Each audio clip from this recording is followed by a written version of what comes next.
أصحابي بالهرت الشرقية اللي جريه جارسيا معمول كديجانك نمن كانوا يمين إثيوبيان عيدا كبدا يا بلايين تا أنو ديجان كودا مجو سومالي هذانا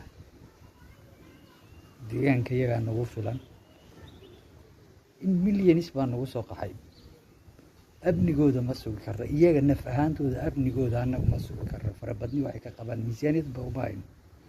يا عافيماد وما هينو ميزانية يا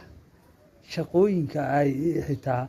ummadii deegaanka xitaa cidhiidhi bay ku geliyeen iyagii baa cidhiidhi isu geliyeen iminka inay dadka cunaan bay u taagan yihiin baahida markay qabato ruuxa wuu ku cunayaa dee ruux baahan wax walbaaba oo loo dirsado wuu fulinayaa shaqadii markii hore ay u yimaadeen ruux markuu waayo meel uu noqdana uuna lahayn deegaankiisii waxaa laga yaabaa baal dad qala inuu ahaa uuna ku noqon karin inagu naconayaa dee Ethiopian-kan faraha badan inoo yimid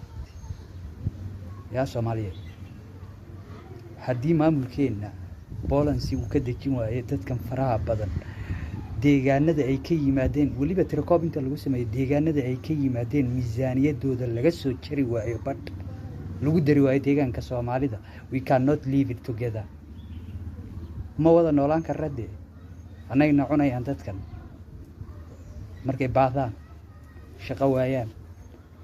yaa dad dhimiraa ku jira dad bahalaa ku jira dad qalaa ku jira war dadka naga soo baadha oo dad caafimaadkooda oona